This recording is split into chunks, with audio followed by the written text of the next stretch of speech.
Okay. Hi, everyone. Welcome to another practical self-empowerment hangout. And in today's hangout, we'll be discussing the Cinderella character. And with us is our guest, Ida Prau. Hi, Ida. Hi. So, Ida, can you share a little bit about what the Cinderella character is and, how this is a pattern that has played out in your life? Yeah, okay, Cinderella character. I would say that is someone who is like this kind, loving, gentle, like hardworking, humble being that kind of just says yes to everything, just takes shit and just like, yeah, kind of like you roll over that type of character. Yeah. I feel like there's something I'm missing. But yeah, and how like missing in the explanation of the definition of the character. Okay, so basically, can you share how you experienced it personally in your life? Like, what were the specific feelings or emotions that you were faced with a lot of the times, or what were the kind of thinking patterns that you were faced with in your mind, just to kind of give people who are watching a little bit of a reference point, so that they may recognize themselves in this specific character or pattern? Yeah, for me it was basically just existing within this, first of all, having this ingrained idea of myself as this character, having to live up to being this good girl, and just basically allowing that to rule my actions, and like having to be hardworking and perfect and like always saying yes and being ready to do stuff for, I don't know, this world, others. And so what I would do is basically like I would I would create this pattern within this where I would like get myself into just working really much and really hard, just take on all of these projects and just saying yes to everything, and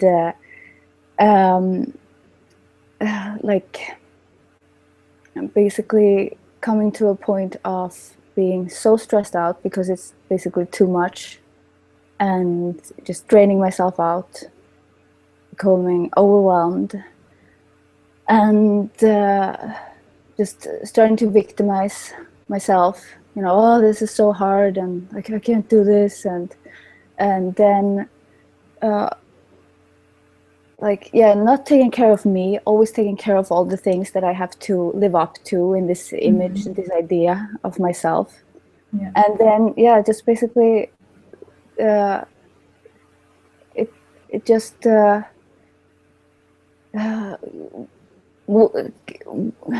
went to a point of a breakdown, and I just gave up, kind of. I would go into this feeling of just giving up on it all, and just being disempowered there, and having to get some space for myself, just where I then would go into this I'm just gonna think about myself now, and then I would start to judge that because I have to live up to this good idea of myself, and then I would again I would go into the loop again and go into being this hardworking and saying yes to all of these projects, and Okay, cool. So that would be like the bigger picture, but it's also like smaller things that plays a role like in between there. Yeah. So in terms of the bigger picture, so as you're kind of explaining these experiences, what comes up with me is the words people pleaser, or Yes, the yeah, pleasing persona, which is, I think, so that's in fact what you're talking about. yeah, So yes, so the basically the thought patterns in your mind connected to this hardworking, wanting to live up to an idea of what you should be and do, basically that would be connected to other people and what you then think that other people are expecting of yeah, you. yeah, yeah, Okay, definitely. cool. And yeah. So But also, no, I have to add, like, also what I am expecting of me, because I have this big idea of who okay, I should be for me to live up to this idea of me, and then like the other people that just like makes it a bigger point, you know. mhm. So it's both Yeah, within there. so those kind of expectations and ideas are basically like, I mean, it's you expecting that of yourself, but your mind then goes and, oh well, it's other people expecting that of me, Hmm. because that's generally how the mind will Yeah, do things, like project things on other people just to kind of not have us realize that it's actually us ourselves. So with having realized that it's actually you expecting these things of yourself and creating these ideas of who you need to be and what you need to live up to, have you realized anything or seen anything in terms of where it comes from, or how you've developed it in your life, or how you've created that way of thinking and experiencing yourself? yeah. It's basically like as a kid coming into this world and seeing all the mess, and like just kind of seeing the evil that is going on, and not wanting to be that, not wanting to identify with that, and then hearing all these stories, about like fairy tale stories, like Cinderella or other, like, I didn't particularly like Cinderella. Like, I wanted to be that type of personality in many ways, but there were a lot of other princess heroines, that I would relate to, and also things like, just having this idea of who who you are as a good human being, which would be do unto another as you would like have others do unto you. And basically within that, like, just focusing on giving to another, what I would like, but not giving it to myself. And also, just the point of like, forgive them because they do not know what they've done, So always, like, if I would see something wrong, I would always be like, yeah, I have to be this good person, I have to be forgiving, and so So yeah, what you're talking about is basically like a kind of point of morality, like a yeah, morality system of what is right and what is wrong based on this kind of idea that you've created in your mind of what it means to be a good person. yeah, exactly. And So you're saying oh, that, sorry for interrupting, yeah, no. but so you're saying that part of that influence of how you've created that idea of what it means to be a good person, so you're saying that part of that which influenced that idea is like princesses, fairy Yeah, tales, things like yeah, that. like princess heroines, That's like interesting. and they would Yeah. go and save this guy who is in a, like, a witch had been put a spell on, or save a prince, or save the world by just being this kind, loving person, Mm-hmm. and always having that morality, and like that is what you have Yeah. to, like, in the end you will the dream will come true and things will Yeah, change yeah. and everything will work out, you know. So I would be like so stuck in that idea that I had to do Yeah. that, be that. Yeah, I mean, it's true. If you look at the Disney princesses, especially, they're all these kind of doughy, very, how do you say, pleasing and always friendly, always nice, but at the same time very much kind of subdued and docile creatures. Docile. I don't know what that means.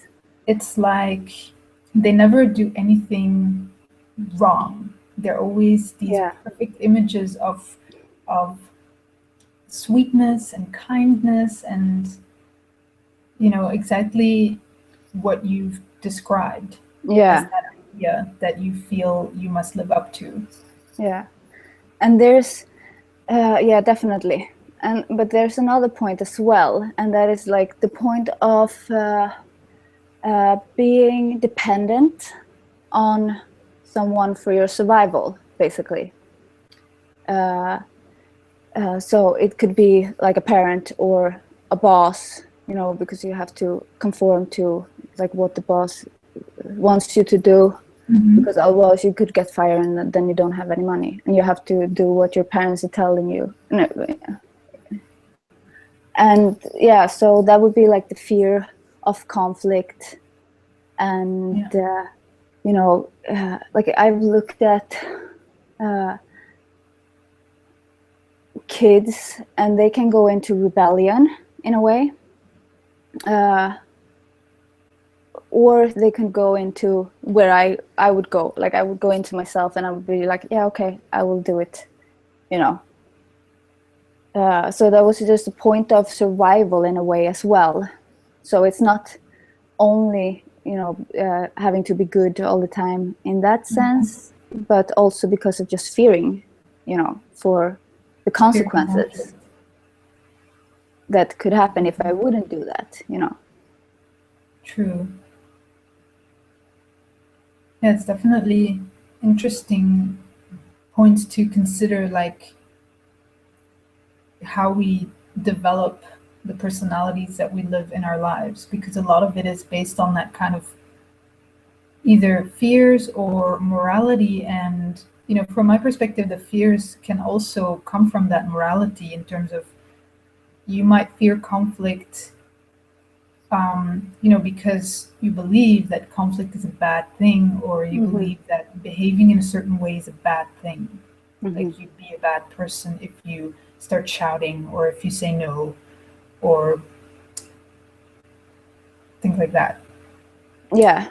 So then I would go into taking my easy way out of it, you know, by being good. Yeah. That was, yeah, what I believed I needed to do, basically. And also this point of being good, it's kind of also separating yourself from the rest of the world, like judging the evil in this world and not wanting to be that, not wanting to recognize yourself as that, and yeah, basically separating yourself, like, you know, putting yourself on a pedestal there. So when you say separating yourself from the evil in this world, are you saying kind of like, because we are already kind of talking about the Cinderella thing, so is it then in a way also trying to create this perfect little happy world where it seems as though that evil doesn't exist, by creating like the polar opposite of it? Yeah, definitely. Yeah, that's it. Interesting. Just like, you know, seeing that it could be good, you know, and then not wanting to face the reality of what is here. So just creating a total like mind world for myself where you know, this goodness is, kind of. Yeah, it's like, as long as I'm a good girl and constantly like happy, friendly, smiley, and all those positive things that makes other people then also be friendly and smiley and happy towards me, then everything is that which I'm representing or trying to embody. Yeah, but that's not how it plays out, though. Yeah, but it's like a nice illusion that you're able to create. Yes. Yeah. Oh, you mean like that's not how it plays out in terms of the consequences that then like emotional breakups and stuff like that? Yes. Right. Okay. Well, the consequences is something that we'll come back to later. Yeah. So my next question is, how did you come to realize that this specific pattern exists inside of yourself? That is something that you're actually living out, and that it's a problem? Yeah, that is a problem. Yeah, because I would be aware of it. Like I would do this intentionally. It was like intentional. So I knew I was doing it. But the point of like basically the consequence basically would be what would show me that this is a problem, being there, experiencing like I can't take this anymore, like walking myself into this like shithole basically, where I was just working so hard and like, oh my god, I can't do this. That's where I like had to realize it basically. But and it has definitely been like just peeling the onion, like one thing showing itself at a time, and like different points opening up, and like just seeing how it's connected, because like I could be so blind to seeing what I was actually doing, so yeah, it Can you elaborate a bit more on those one thing opening up at a time? Yeah, so like, okay, one I can come with an example, a memory. I was, for example, working, and I had said yes to all of these projects, and I was designing a lot of costumes. So this is like within 1 month, I was designing a lot of costumes, and one costume was the Cinderella dress. and yeah, I went into that same thing, just being like, oh my god, this is so much, I can't do this, but I have to I have to push this through and make this happen, and I have to do everything perfect, like not only finishing it, it has to be perfect, everything has to be like totally perfect. And so within the end, so within this month I would become more and more aware of what I was doing, like what I was like every day, and like experiencing this, and then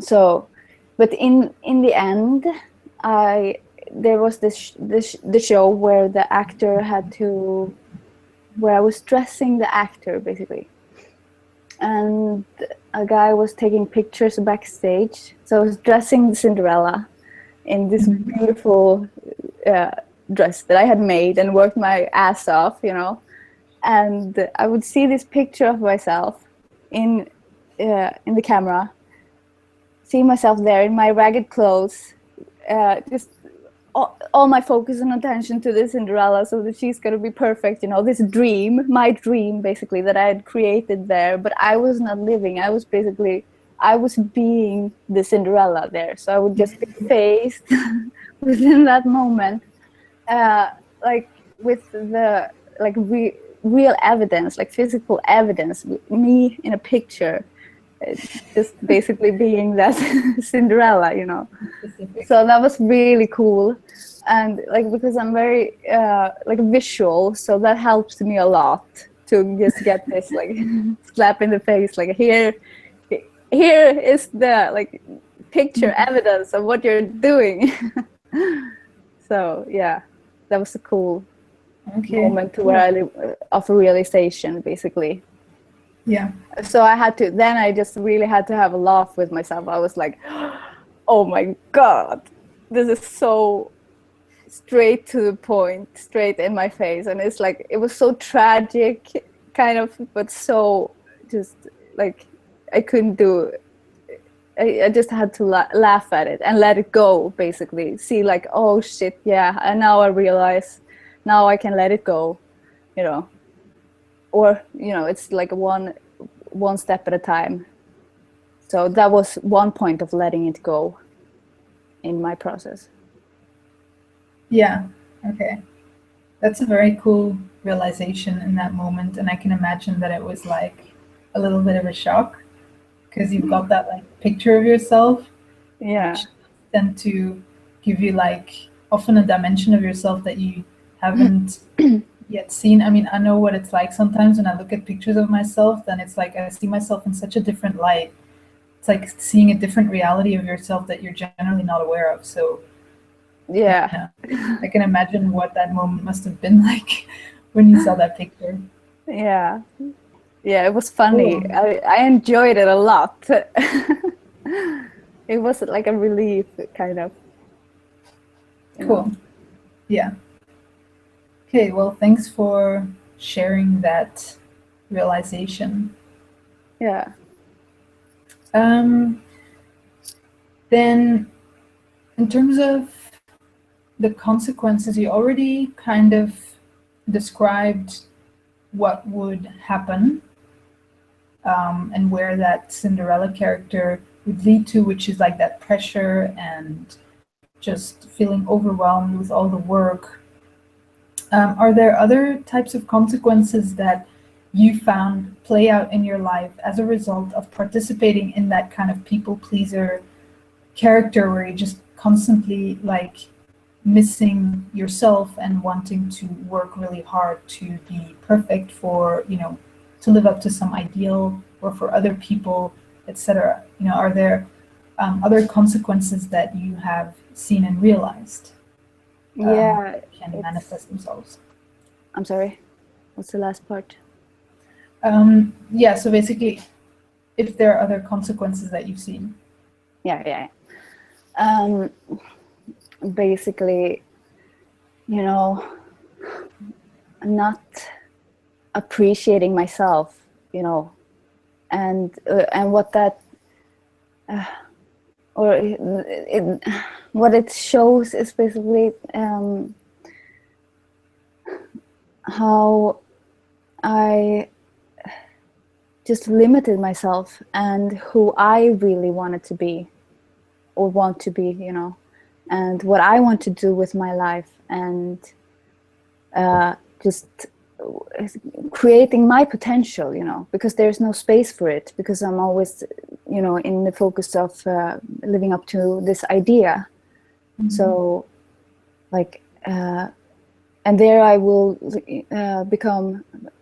feel, you know, just useless, because I am like, because the inner experience is that I'm actually not doing anything for real, you know, even though I'm doing a lot of things and like being useful, it's not from the right starting point. So I would create the experience of being like useless and just like feeling empty, because I wasn't like focusing on what I needed to do for myself, or what I needed to do for myself, you know, to grow me as who I see me, like for real, who I am, you know, and letting that come forth, you know, because it's only like it's an illusion that I was living in. It's just like trying to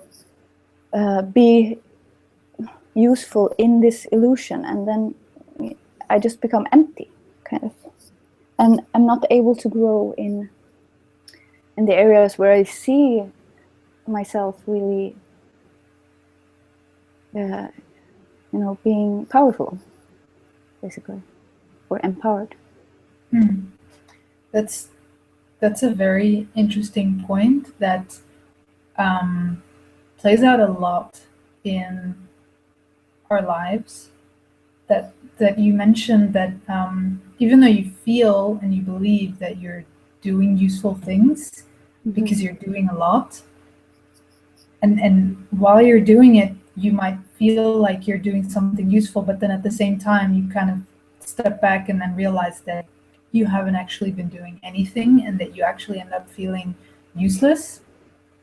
I mean, that's extremely fascinating, you know, and it shows very nicely how or what ideas do and are and how they exist in our mind in terms of, you know, this is how ideas work, is that there is this idea of what it means to be useful, which is, for instance, in your case, would be being useful means working a lot, maybe getting praise from other people, maybe making other people happy, living up to certain standards.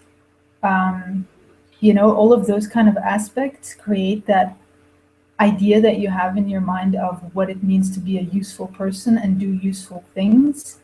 And then that idea, as you think and believe that you're living up to that idea, you create this feeling inside of yourself, which then kind of convinces you that, yes, I'm doing something useful. But here is then the interesting part when it comes to feelings, is that they're not real. Like, they will eventually just fade out and go away. And what you're left with is the reality of things, which is that actually that whole idea in your mind of what you think and believe is useful is actually not substantial, because that's also what you realize, is that, you know, when it comes to you and your life and who you are, you know, you haven't done anything that really makes you feel satisfied inside of yourself.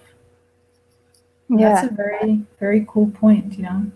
And definitely when you know, like when you see what you, like you see your power, but you're afraid of using it, kind of, you know, so then you become even more disappointed with yourself. Yeah, disappointment. That's like, you know, that's like also a big point there, you know, just being angry, really, or like, but in my case, it would turn out into disappointment. Or, yeah. Yeah, so that's again like showing how the mind kind of spins things and makes things in reverse. Like, you know, you have that feeling of I'm doing something really valuable and useful, and that creates this maybe sense of empowerment inside of yourself, because you're getting kind of recognition from other people, or people appreciate what you're doing. But then at the same time, within all of that, what you're actually doing is suppressing your real potential, because you're not paying attention to yourself. So you end up feeling disempowered. Yeah, exactly. So that's just an interesting point to be aware of, you know, when it comes to these kind of self-sabotaging patterns that we live in our lives. Because that's like the core of the issue, is that we're so easily kind of convinced by the feelings and the ideas that go on in our mind, that we don't really see what it's actually creating, which is usually the opposite. Yeah. And I have another memory that is also like a bit interesting. Like at one point in my life, I was, for example, just empowering myself and doing what I really saw that I should be and want to do, you know. Yeah. Should be doing and I really want to do. And I was just, totally going with it. And maybe I should say like what it is. Yeah, it's basically, I was a teenager, and I was in the student council of in my school, and I was like working this just kind of grassroots stuff, like really like working for a better school, working for a better education, and going to the principal office, talking to him, writing letters, and just being like really active. And I'm like 14 years old here, and I lived. This was in Sweden, and then so I was like, yeah, this is what I'm gonna do. Like, this is what I wanted to do, and I saw my power there. And then like I saw how you're able to change the world, like in practical steps, which was what I always wanted to do, which is also part of this, wanting to create this beautiful world that is good, like inherently good. But here I was in a position where I saw how I could do it, like how I could take the practical steps. And I saw like a road in front of me where if I would carry on do this type of work, like I could have an impact. But then I moved to Iceland with my mother, and I didn't know the language, not well. Like I knew the basics, but I couldn't communicate well, and the culture is different. Not that different. I mean, we're in Scandinavia, but still, it's like they are not like they didn't have the same type of ideas, and the school didn't work in the same way as in Sweden. So it was kind of like I would do these things. I would go to the principal office. Like I would talk to the kids. We should get more time after the gym class to be able to have a shower, and we should get better food in the cafeteria and stuff like that. That is more healthy for us. And they were like, this is nothing that we can do anything about. While in Sweden, it's more like, yeah, let's work together to like, yeah, I vote for that. It's more like this democratic kind of system that you're introduced to in the school. But in Iceland, it was more like, fuck that shit, No, sorry, sorry for cursing, but yeah. We don't have any say in this, And I was like, yeah, but we do, And I would go to the principal office and talk to him, and like I would do this at least like once a week for like 2 or 3 months, and he would be like laughing at me, like, oh, you cute little Swede, like making fun of me for being like this little, teenager that thinks she has a say in anything, and then I just like after a while, and just having a really hard time with the language, and like because I didn't understand that was important, and I didn't understand how to look up the like our rights and stuff like that. I just didn't know how to do that. And like I didn't have the skills. So, and I didn't understand that I didn't have the skills even, so then I would just start to judge myself for not being this good person that I was before when I was in Sweden, like, oh, I'm not living up to that. And this whole idea that I had of myself, of this road where I'm gonna go and maybe become a politician someday and change things, and all of a sudden, like, I didn't have that anymore. It was just gone, and I didn't realize that I had to work from scratch. And I would just instead go into victimization, being like, oh, I don't want to be here. I want to be in Sweden, and someday I'm gonna move back there because there it's better. And instead of seeing like, yeah, okay, if I want to do something here, then I have to take like the first steps, I just didn't. I rather than went into the giving up state, It was the easier way, kind of. So there, yeah. So the giving up was okay. So the giving up And the disempowerment was basically because you realized that you couldn't live up to that idea that you had created in your mind already based on your experiences. Yeah. All of a sudden I just like became so disempowered and didn't understand it. I just basically didn't understand it, and judged myself also, and still had this like idea of now, like I have to live up to this and I have to work hard. So yeah.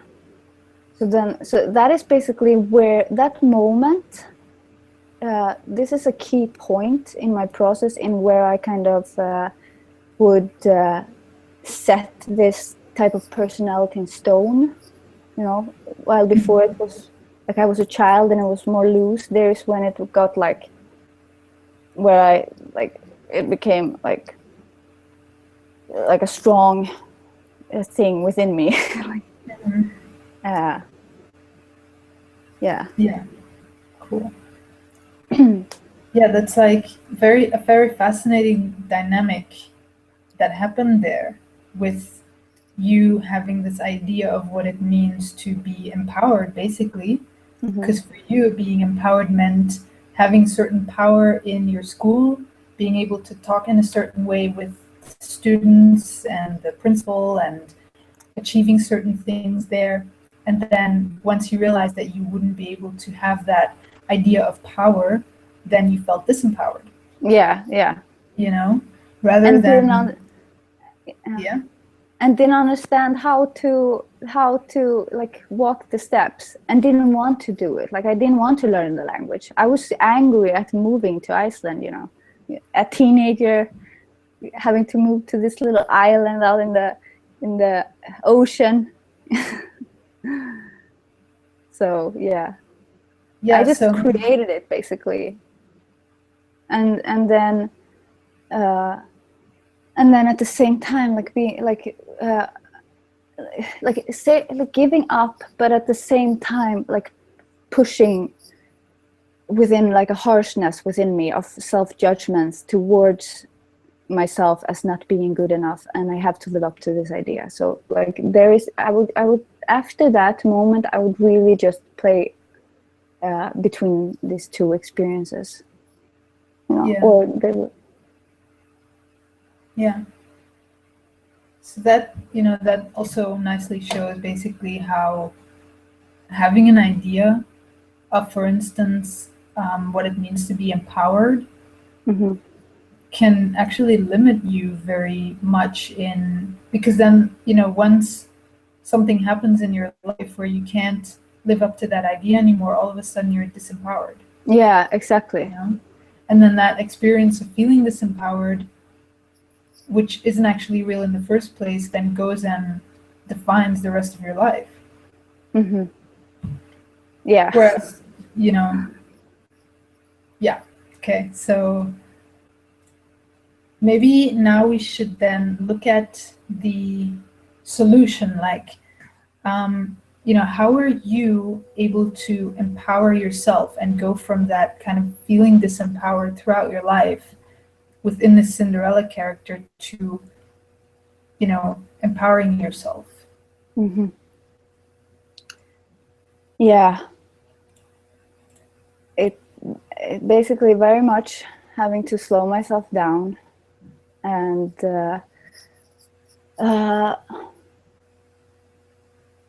be humble towards myself, like learn what it means to be humble, and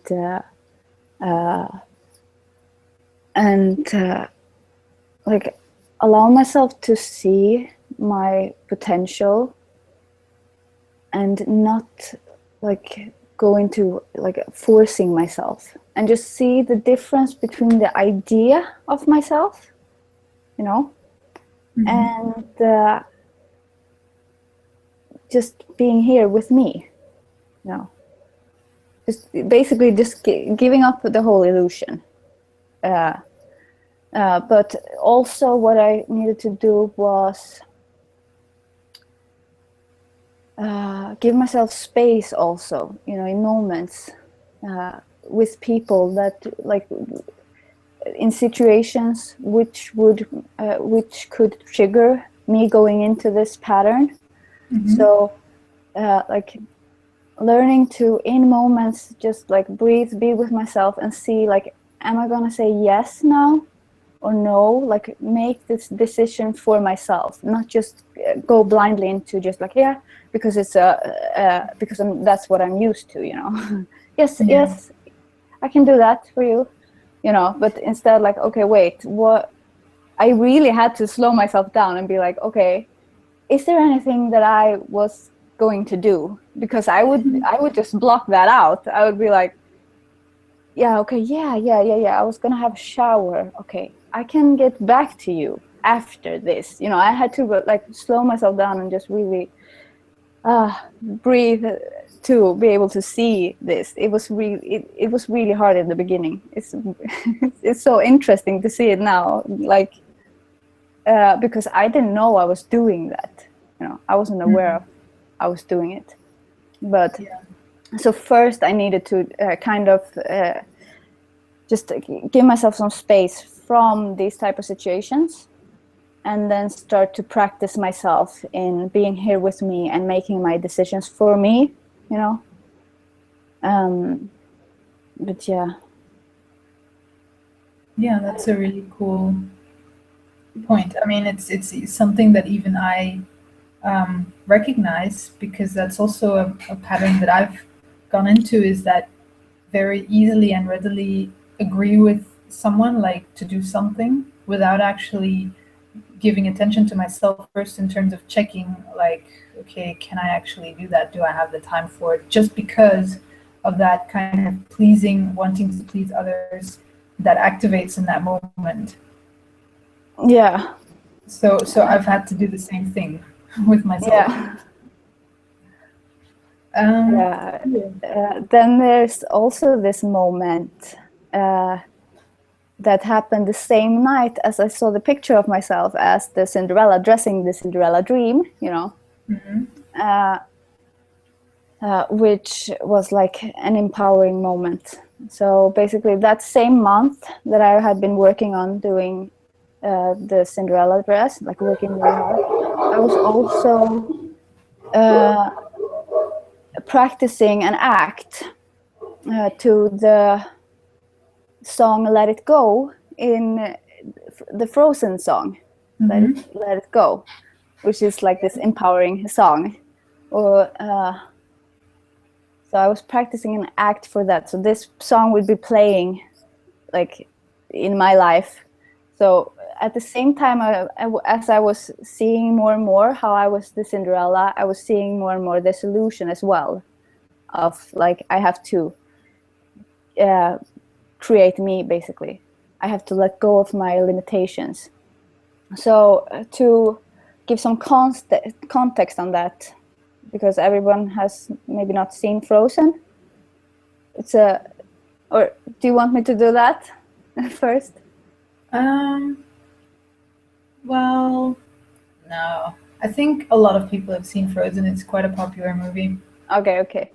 So basically it's just this, in short, she's just limiting herself, and then she has this moment where she sings this song and is just empowering herself, just letting it go, and just creating her kind of what she wanted to do in a way. So so after I had basically seen this picture of myself, I was gonna do this act the same night.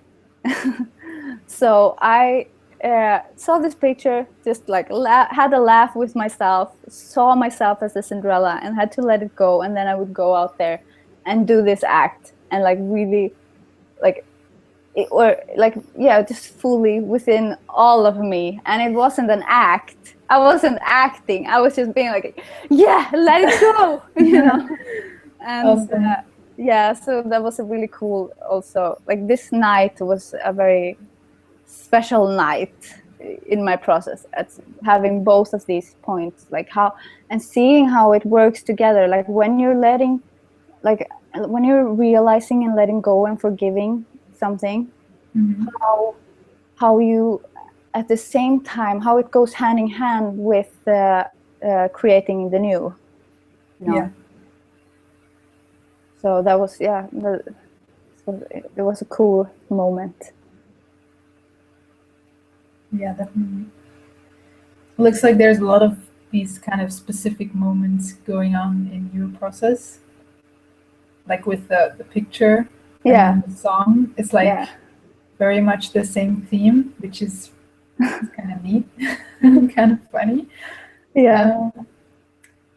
So I'm just gonna skip to our last question because I don't think we have much time left, but we covered a lot of points already,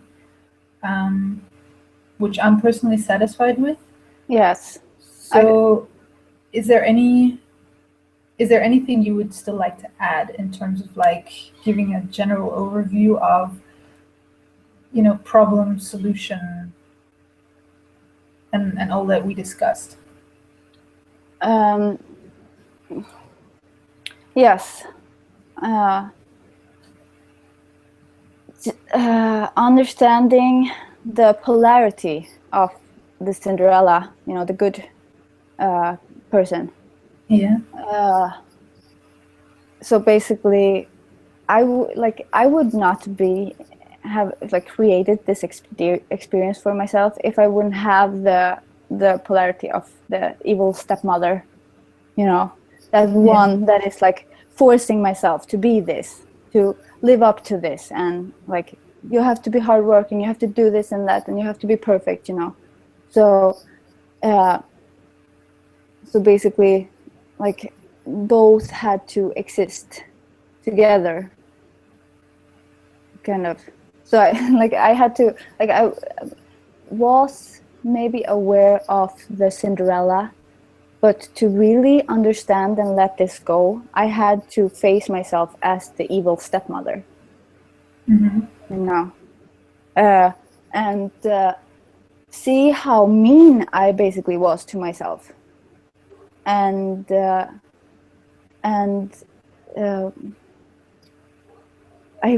really had to start, or to understand what it means to be humble and gentle towards myself, because I was so hard, you know, I was so hard towards myself. So even though I did present this collected, calm, good persona outwardly, inside myself I was like, ugh! Yeah, just really mean to myself. And this is also a thing that I've seen in my culture, actually, like this fisherman, you know, working really hard and you know, many hours a day, and you have to be hardworking, otherwise you're not good enough, and you know, this type of character. I had that within my mind so strongly. Just, you know. So yeah, just to have just face that point, that the evil within, basically. So just to have to become honest with myself, with seeing that, basically. Yeah, that's a really cool point, you know, because it shows on the one hand how the mind works in polarities to kind of keep itself functioning, and then on the other hand, you know, also bringing us back to that point of how the things we see in other people, like other people expecting me to live up to these ideals, is actually who we are in relation to ourselves. So that would definitely be like the core point to look at here. So it's very cool that you raised that point. Yeah. Are there otherwise any tips or advice that you would still like to give to people out there who are struggling with the same experiences in their life? Yeah, I think I like, for me, it definitely did a lot to slow myself down in moments, what I shared before, just like having to ground myself, just breathe and be here with me to see me and me in the moment, and to also know that it is give yourself the space to make the decision for you, what you're gonna do. It's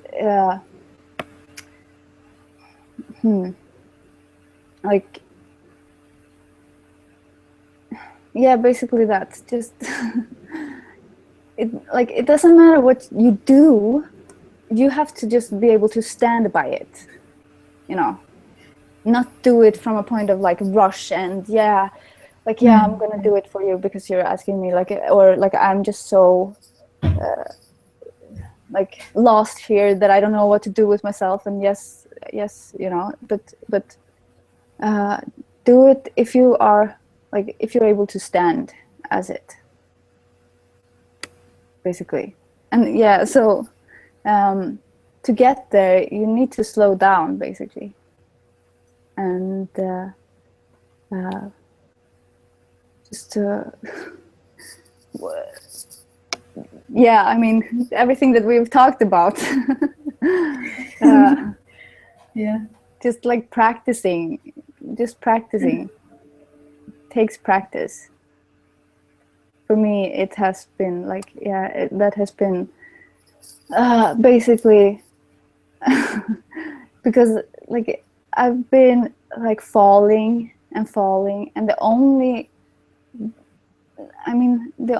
way I was able to empower myself was to stand up again, and then I learned something new, and I just understood it better. So yeah. Yes. Yeah, and then you build also the self-trust, Yeah, by being consistent in your application. Yeah. Yeah.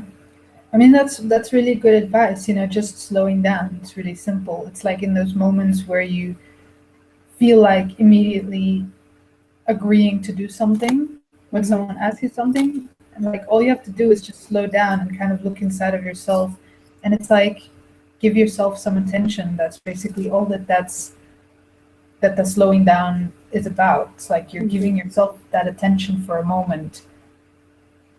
Yeah, and another tip. Noticing yourself for a moment. Yeah, I also have another tip to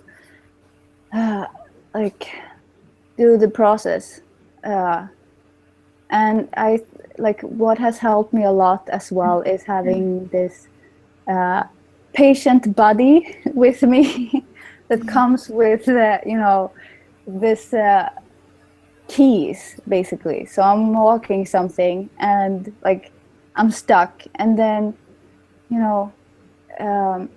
it's really cool to do the Desteni I process, because you basically have you have all these tools to work with this, to understand this all, and then you also have the support, to understand it. Yeah, and also just in the group and seeing just reading other people and understanding things better, Yeah, it's so you get a network of support. Yeah. When you're walking the Desteni I process, the journey to life, when you're on the Desteni forum, it's you share yourself and others share themselves, and you get this network of support. So that obviously assists in walking through points faster, because because you can see the realizations of other people, which then can also assist you in your own process of changing yourself. And there I also had to let go of, I had to gather the courage kind of to ask for assistance, and that is also a point of humbleness, and being gentle and unconditional towards myself, just like recognizing when I needed support, and asking for it. So that's empowering. Yeah, to work together, or to yeah, it's empowering to admit that you need assistance. Yeah. Like some help. Mm-hmm. It's really cool. Okay, so I would say this is a good point to round off the Hangout for today. I see we didn't have any questions for now. Ida, thank you for being here with me. And yes, I had a wonderful time speaking with you about this subject, also because I could kind of recognize myself in it as well, and I know that a lot of people out there can as well. Yeah, cool. Thank you. I enjoyed it. Awesome. Okay, so then we say good night for today and see you in the next Hangout. Bye. Bye.